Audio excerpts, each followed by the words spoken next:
It's worn out, rusty, and barely makes any horsepower at all. But it's one of the most fun engines we've ever worked on. Here's a contraption you probably have never seen before. Definitely not on engine power. Why on earth would we have it here? We're definitely not going to spray anything down. Now it does have a unique power plant attached, and that is the treasure we are after. It's a Ford CSG 649 300 straight six, but not what you would find in an old truck. I've got a delivery. Yes! And it came from a long ways away. Colorado. Colorado. Okay, so allegedly this ran. Ran, yes. Well, you know how that's gone lately. We've heard that a lot and had some problems. Had a few issues. But what I love about this, industrial application, and the nice thing about that is typically they have better parts in them because it's a stationary power unit. They have to run for long periods of time. They have upgraded parts as far as like the timing gears and the crankshaft and things like that, and they run under partial load. On gasoline either. And this one's not on gasoline. This has some sort of crazy propane setup. How about this? Mechanical governor. Yep, yeah. It's a pretty unique piece. And what was the application? What was this doing? So the guy that we got it from said it was used as a sprayer. Let's get it running exactly the way it is. Okay. You know, and on here. On here. I say we try to light it. Yeah, let's hotwire it like it's a stolen car. Now you're talking. A few flywheel bolts were loose. That could be a good or bad sign. She was on there cattywampus. We also need to move some wires around to get battery power to the starter. The spark plugs are coming out to get a little seafoam deep creep in the cylinders. They have been dry from sitting, so a little quality lube will help them out. Those plugs actually came out. Yeah, they came out. Not too hard, but that propane was burning dirty. Propane, oh boy. Natural gas. All right.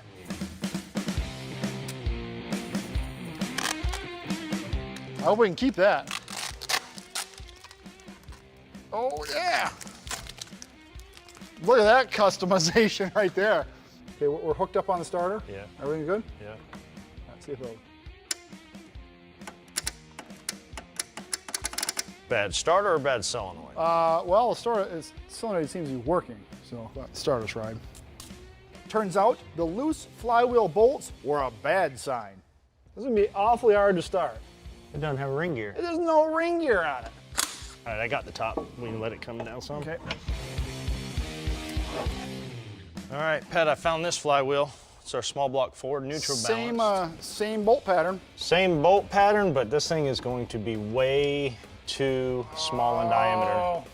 No way the starter will engage the ring gear. Oh my God, there's 2 inches difference. Look at this. We are not going to mess with that. You know what we're gonna do? We're gonna pull it. I would rather have gotten it running on this stand because I think that would be extremely cool. But we have the ultimate run stand. The dyno. The dyno. All right. Draining the coolant was quite a surprise. We couldn't believe how clean it was.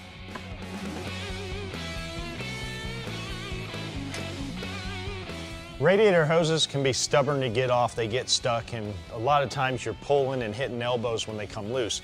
Here's a new little tool from Matco that works really well. It basically has a little flat spoon end on it that allows you to get in between the radiator hose and the inlet of the radiator or the water pump. You just get it in, move it around a little bit, and it breaks the radiator hose free.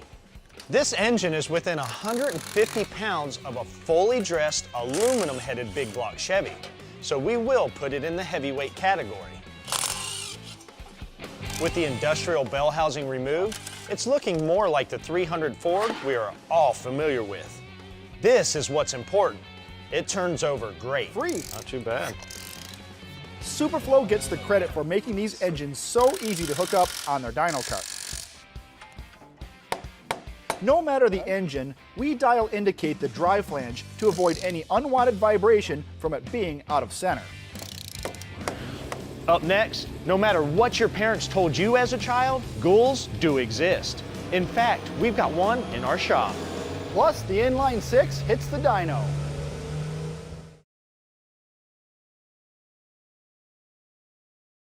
Here's today's tech tip that will help you with suspension setup.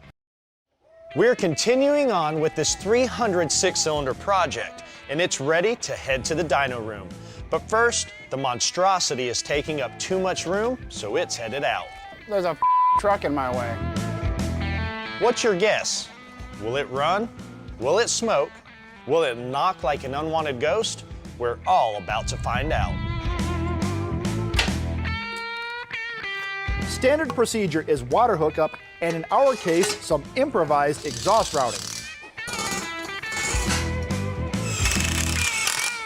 There are a couple of features about this engine that are unique because it is an industrial application. One, the carburetor is set up to run propane. We're going to run it on gasoline for obvious reasons, so we're going to switch that out. Also, this engine actually has a mechanical governor on it. Because it was on a pump and it was probably a steady state engine, it probably did not rev over 3 or 3,500. We are not going to want to utilize that. So instead of taking all of this off and splitting the pump apart and all that good stuff, for dynoing, we're going to take the linkage off here and remove the carburetor and replace it with a gas unit. It's a simple one-barrel design from a stock late 70s Ford pickup. Necessity is the mother of invention. This throttle bracket is not pretty, but it's perfectly functional. All you horsepower junkies know the key to making big power is to have a cool, dense air charge being introduced to the engine. And keeping the intake manifold cool is a big part of that whole recipe. So here's a little design that has always gotten a little bit under our skins, and it was really the only way Ford could do it. The exhaust manifold is mounted directly under the intake manifold. Now we all know that heat rises, so the only place it can go is up and saturate the intake manifold. One thing you'll see a lot on performance builds on these 300s is the header and the intake manifold will both be wrapped with header wrap, and that creates a thermal barrier between the two, keeping the intake manifold a little cooler. Ooh, breaker points. All right, the condenser's still in it. The points are, well, they look a little corroded. I wonder if they can, oh, yep, they're moving. Oh, yeah. Oh, yep, that cam still works. I'm gonna blow this thing out. Clear prop.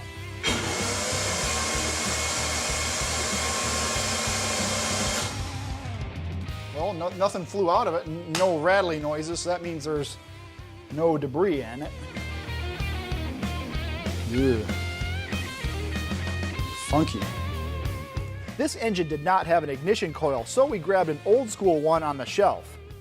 This system requires a ballast resistor to knock the voltage down to the points and condenser.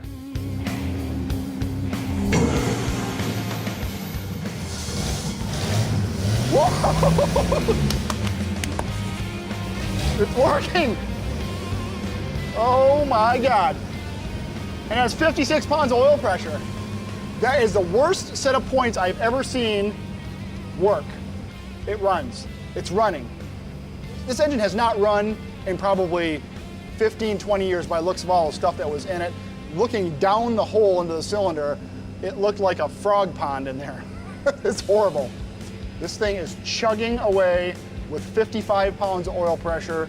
An engine that sits this long, the seals go bad, they sit, they'll leak oil. As soon as you get them fired back up, they'll spurt fluids from all different parts of the engine. This one hasn't done any of that. This is way more fun at this moment than running a 1,000 horse big block. I know that sounds crazy, but it is. This is one of the highlights of my career at engine power. I'm not kidding. Up next, this may be the quietest dyno session we've ever had. It's not running. It's not running, but it's sitting there running. It's like an electric motor. All right, there's a bunch of firsts on this one, and I'm very excited about it. One, this engine's idling at 450 RPM. Two, the fans are way louder than the engine, and I can't tell if it's running or not unless I'm looking at the pulleys. And three, I don't know if we've ever pulled one this low because this is not going to take any RPM. So I think Pat's more excited about this little six-banger than any big block pro stock engine he ever built. I'm going to make a pull from 1,200 Now you're talking. to 3,000. Well, it's what these things were made for. Torque super down low. And Yeah. It is what it is. Here we go. Everything looks good. Nothing's spurting out anywhere. Let's load her up.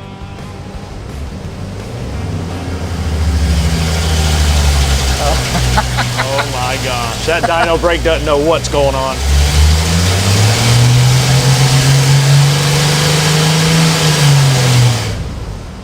That's a pull. Made a pull. 224 pound-feet of torque at the hit. Yep. And 82 romping stomping horsepower at 2,900. Now this thing was rated at 120. Yeah, the gas ones were like 120. And we have accessories on it. We have the alternator, the water pump, the idler, and that. It has a governor. governor The governor's pump. not hooked up, but it's turning it. Yes. And it has a mechanism in there that's going to suck power out of it. So let's make another little hit. I'm going to roll into it a little bit different and see what it does here.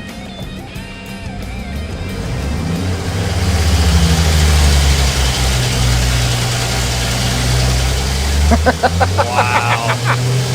Oh, sounds like it's clearing up a little. There you go. Oh, 86 horse. Yes. Oh my goodness gracious. 228 pound-feet of torque. That says a lot though, man. That torque is Yeah, no, that's huge, the right? story of the engine. This thing has enough torque to run a generator. Like these will run like not only on sprayers and agricultural pumps, but these were on generators as well. Like this would be like in the generator of like a grocery store or something like that. I'm gonna take it to 3,600 because that's what it's now rated we're talking. for. Now it doesn't have any valve spring pressure, so it might do something a little choppy up something there. a little funky. But let's just for scientific purposes.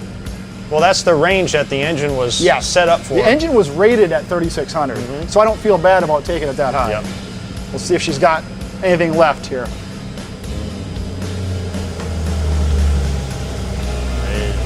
1,100 RPM. Good oil pressure. Nice smooth pull so far. There it goes. Hear it? Yep. Little Came in at about 3,150, 3,200. little choppy. 217 pound-feet, 88 horse. So That's all she's got. that's all she's got, Captain. Wrap her up. Now I'm gonna shut the fans off, but watch. Listen for the engine.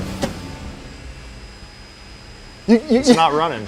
It's not running, but it's sitting there running. It's like an electric motor. All I can hear is the water pumps for the dyno. Oh my God, that's spectacular. Now I want to start working on it. I feel bad, and this is kind of goofy, I feel bad about cracking this one apart because it has lived its whole life, it runs perfect, and there's nothing wrong with it. It needs to be put in a glass case and just says break open in need of a generator or something like that. But we are gonna do it right. You know, Yes. we are gonna do it right. It's got a bunch of good parts. We're gonna put a bunch of nice parts on it. This will be probably the most extreme before and after that we've done in a while. It will. All right.